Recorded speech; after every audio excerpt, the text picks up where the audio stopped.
Assalamualaikum warahmatullahi wabarakatuh. Ketemu lagi dengan Bapak Pak Arif Muhammad Puji dalam materi Sejarah Indonesia kelas 10. Pada pertemuan kali ini kita akan membahas tentang manusia praaksara di Indonesia.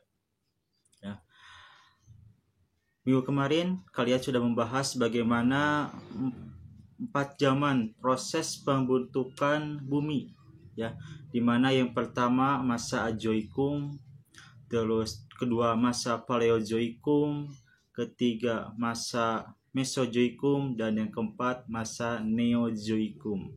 Nah, pada masa Neozoikum inilah mulai Tuhan atau Allah menciptakan manusia. Ya, cuman di sini ada beberapa perbedaan pendapat. Ada yang menyebutkan bahwa manusia purba itu ada, ada yang menyebutkan manusia purba itu tidak ada. Dan kita sekarang membahas tentang manusia purba yang ada di Indonesia. Nah, manusia purba atau yang juga disebut dengan prehistoric people ini adalah manusia prasejarah, ya, manusia yang dimana ini tuh mereka belum bisa berpikir, ya. Ini jenis manusia yang hidup jutaan tahun yang lalu pada masa praaksara, pada masa yang belum mengenal tulisan, ya.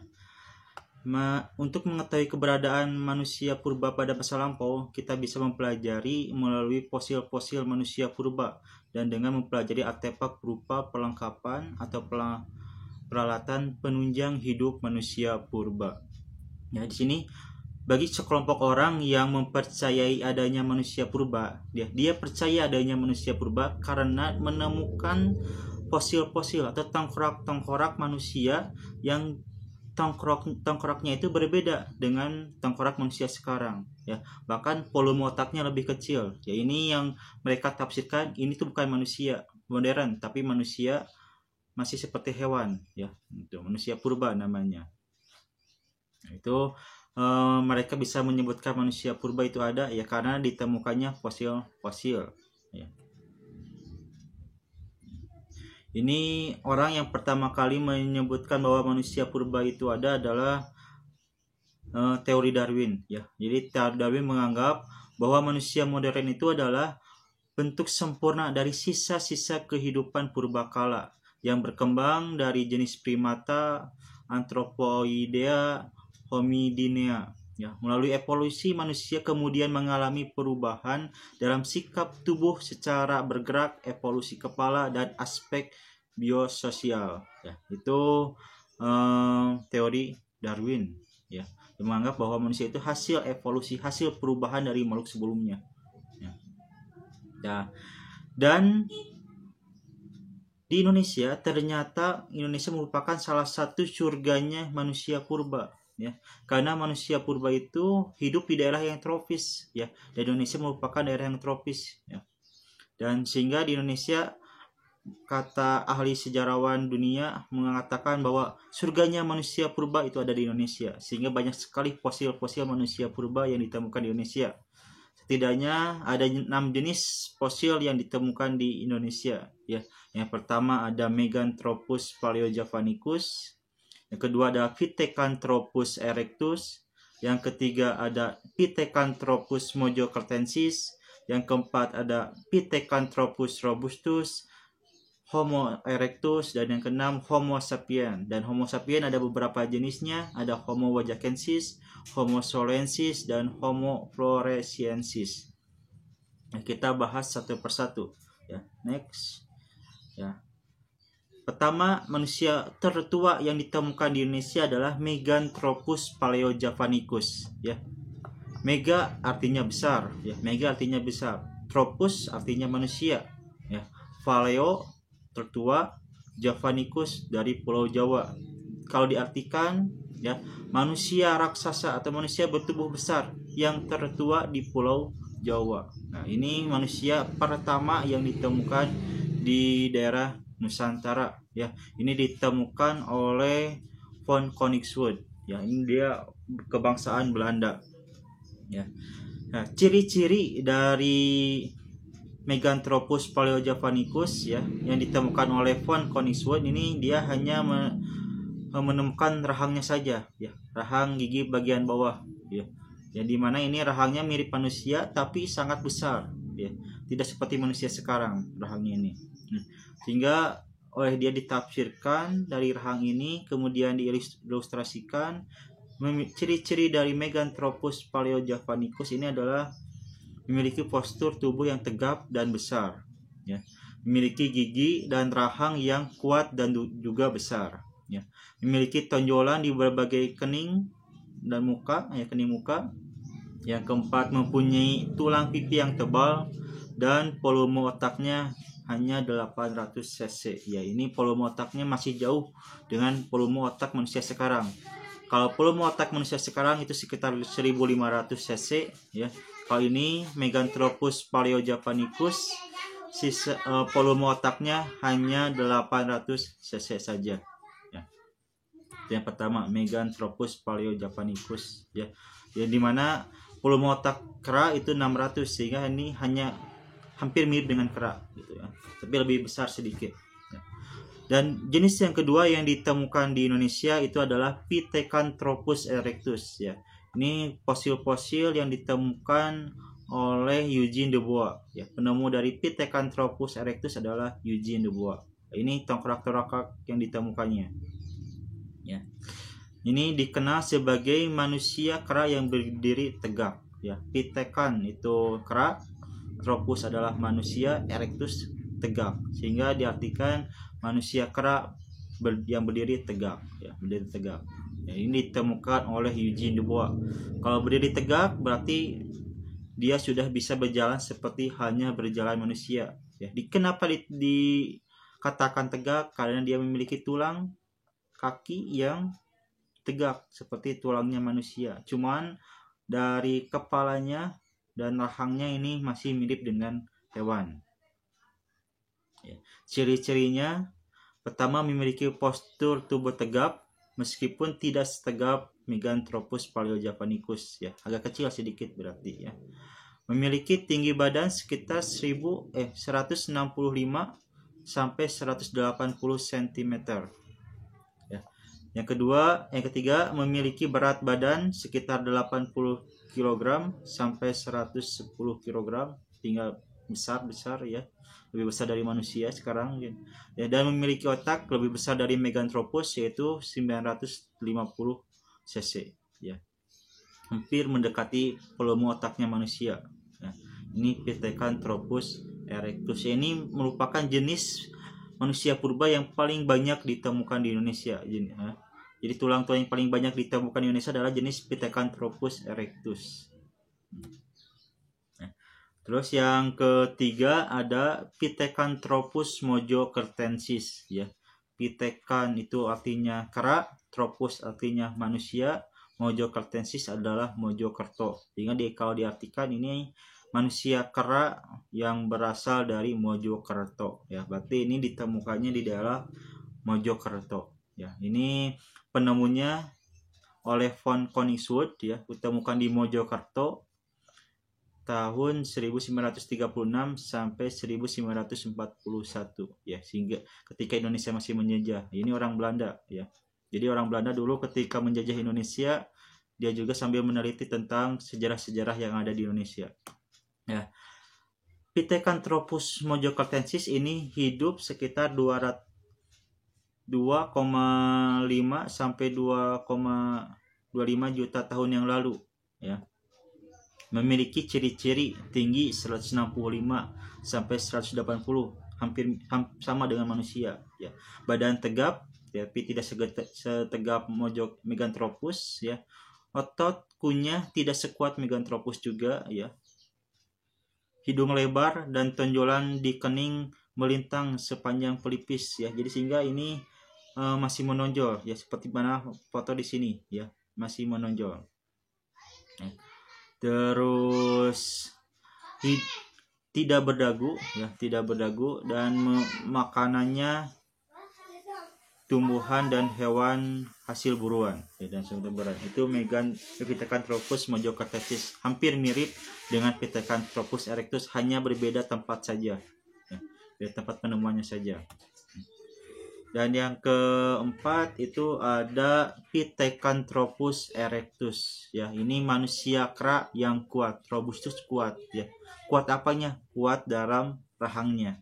Nah, di sini ditemukan juga oleh von Koningswood dan Weidenreich ya pada tahun 1936 di daerah Trinil di bagian lembah Bengawan Solo ya. Yang ciri-cirinya tinggi badan 165 sampai 180 cm. Volume otak bersekitar antara 750 sampai 1000 cc. Ya. Bentuk tubuh dan anggota badan tegap. Ya. Alat pengunyah dan alat tengkuk yang kuat. Ya. Rahang besar dengan rahang yang kuat. Ya. Bentuk tonjolan kening tebal, bagian kepala tampak menonjol. Jadi hampir sama dengan Pithecanthropus yang tadi ya, Pithecanthropus erectus dan Pithecanthropus mojocartensis ya. Ini masih menonjol ya. Beda dengan kita yang sudah lurus ini keningnya itu ya. Dan masih ada tonjolan di belakang. Nah, ini di belakang masih ada tonjolan.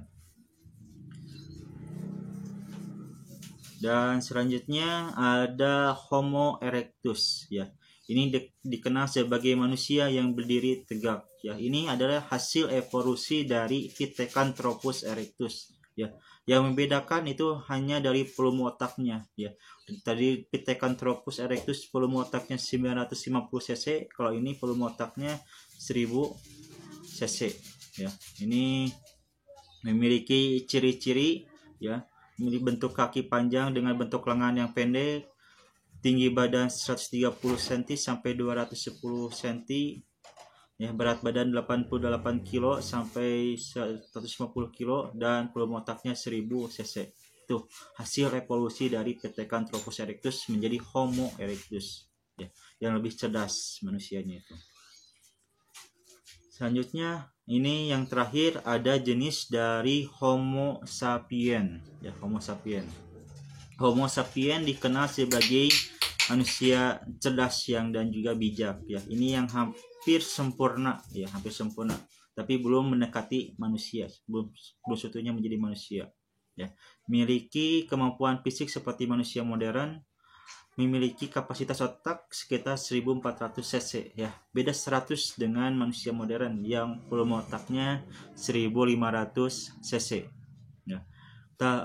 Homo sapien ini yang ditemukan di Indonesia ada 3 daerah, yaitu di daerah Wajak, di daerah Solo, dan di daerah Flores ya, daerah Flores. Sehingga nama manusianya ada 3 ya, Homo wajakensis ya, Homo soloensis, dan Homo floresiensis ya. Ini ciri-cirinya tubuhnya hampir mirip dengan manusia modern sekarang, cuman yang membedakan adalah volume otak ya, yang masih 1400, dan kalau kita bulunya sedikit ya, tidak kelihatan, kalau mereka bulunya masih banyak ya, masih banyak gitu. Ini Homo wajakensis ditemukan pada tahun 1889 oleh Roscotten ya, di Tulungagung ya, di Jawa Timur ya. Fosil yang ditemukan berupa tengkorak termasuk fragmen rahang bawah ya, dan beberapa buah ruas tulang leher ya, tulang leher. Terus kalau Homo soloensis ditemukan oleh Terhar pada tahun 1931 di daerah Ngandong atau Jawa Tengah. Fosil ini yang ditemukan berupa tengkorak yang bagian atas ya, dan beberapa ruas tulang leher juga ya. Dan yang terakhir ada Homo floresiensis ditemukan oleh Mike Smallwood ya, bersama-sama dengan tim dari Pusat Penelitian Arkeologi Nasional pada tahun 2003. Ini baru-baru ya. Ini berupa subfosil dari 9 individu yang berbeda. Nah, itu mungkin ya, nama-nama manusia purba ya, yang ditemukan di Indonesia. Ada 6 jenis yang ditemukan di Indonesia. Nah, ini ditemukan kebanyakan di Pulau Jawa ya, karena Pulau Jawa merupakan pulau yang daerahnya sangat subur. Nah, itu barusan kita sudah membahas jenis-jenis manusia purba yang ada di Indonesia ya. Banyak sekali ya tulang-tulang manusia purba yang ditemukan di Indonesia, apalagi di Pulau Jawa, daerah Trinil ya. Terus di daerah Sangiran apalagi sangat banyak. Bahkan sampai saat ini fosil-fosil terus mesti digali oleh para sejarawan yang ada di daerah Jawa. Cuman di sini kalau berbicara tentang manusia purba, di sini ada dua pendapat yang mengatakan bahwa manusia purba itu ada atau tidak. Ya, kalau bagi orang yang mempercayai atau sejarawan yang mempercayai adanya manusia purba, ini berdasarkan dari teori Darwin, ya, di mana yang mengatakan bahwa manusia itu adalah hasil evolusi dari manusia yang sebelumnya. Ya, ini dibuktikan dengan adanya fosil-fosil yang ditemukan, tulang-tulang ditemukan, di mana tulang-tulang yang ditemukan itu, ya, tulangnya mirip dengan manusia ya, tapi belum sempurna ya, belum sempurna, masih setengah manusia, masih setengah kera ya, kera ini kera bukan, manusia juga bukan, sehingga ini mengatakan bahwa ini adalah manusia purba ya, manusia purba, dan hidupnya pun mereka sangat tua sekali ketika diteliti ya. Sehingga itu dari teori Darwin ya. Tapi ada juga kalau berdasarkan ajaran agama-agama ya, baik agama Islam, agama Kristen maupun agama Yahudi, itu mengatakan dalam Alkitabnya, dalam Quran ya, itu tidak ada namanya manusia purba ya, bahwa manusia itu diciptakan bukan hasil evolusi, tapi diciptakan langsung oleh Allah Subhanahu wa taala ya. Allah Subhanahu wa taala dengan teorinya, yaitu teori kreasionisme ya, bahwa manusia itu muncul secara tiba-tiba karena ada yang menciptakannya ya, ya.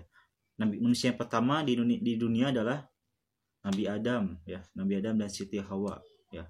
Ini langsung diciptakan oleh Allah Subhanahu wa taala ya, tanpa evolusi terlebih dahulu. Itu kalau menurut ahli agama ya, menurut ahli agama. Dan kata ahli agama juga di sini, ketika manusia purba ada ya, manusia purba ada hasil dari evolusi dari makhluk sebelumnya, ini ada missing link, ada kekosongan waktu ya.